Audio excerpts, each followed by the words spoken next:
देश विदेश की लोक कथाएं। पंजाब की लोक कथा, लोहड़ी की कथा।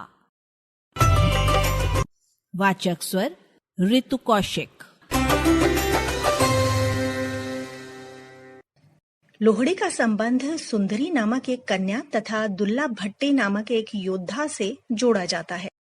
इस संबंध में प्रचलित ऐतिहासिक कथा के अनुसार गंजीबार क्षेत्र में एक ब्राह्मण रहता था, जिसके सुंदरी नामक एक कन्या थी, जो अपने नाम की भांति बहुत सुंदर थी। वो इतनी रूपवान थी कि उसके रूप, यौवन व सौंदर्य की चर्चा गली गली में होने लगी थी। धीरे धीरे उसकी सुंदरता के चर्चे उड़ते उड़ते गंजीबार के राजा तक पहुंचे। राजा उसकी सुंदरता का बखान सुनकर सुंदरी पर मोहित हो गया और उसने सुंदरी को अपने हरम की शोभा बनाने का निश्चय किया। गंजीबार के राजा ने सुंदरी के पिता को संदेश भेजा कि वो अपनी बेटी को उसके हरम में भेज दे। इसके बदले में उसे धन दौलत से लाद दिया जाएगा। उसने उस ब्राह्मण को अपनी बेटी को उसके हरम में भेजने के लिए अनेक तरह के प्रलोभन दिए। राजा का संदेश मिलने पर बेचारा ब्राह्मण घबरा गया। वो अपनी लाडली बेटी को उसके हरम में नहीं भेजना चाहता था।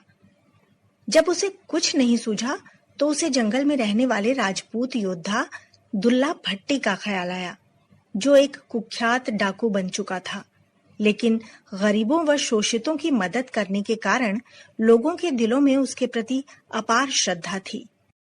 ब्राह्मण उसी रात दुल्ला भट्टी के पास पहुंचा और उसे विस्तार से सारी बात बताई।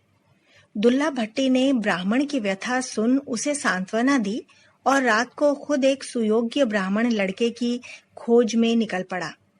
दुल्ला भट्टी ने उसी रात एक योग्य ब्राह्मण लड़के की तलाश कर सुंदरी को अपनी ही बेटी मानकर अग्नि को साक्षी मानते हुए उसका कन्यादान अपने हाथों से किया और ब्राह्मण युवक के साथ सुंदरी का रात में ही विवाह कर दिया।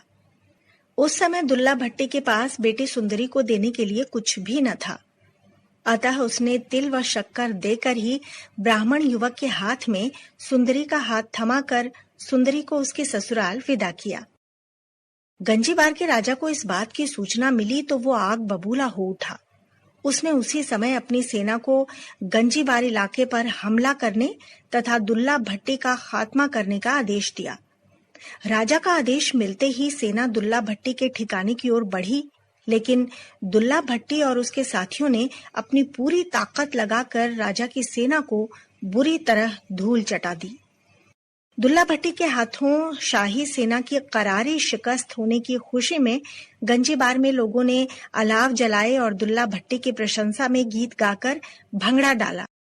कहा जाता है कि तभी से लोहड़ी के अवसर पर गाए जाने वाले गीतों में सुंदरी और दुल्ला भट्टी को विशेष तौर पर याद किया जाने लगा।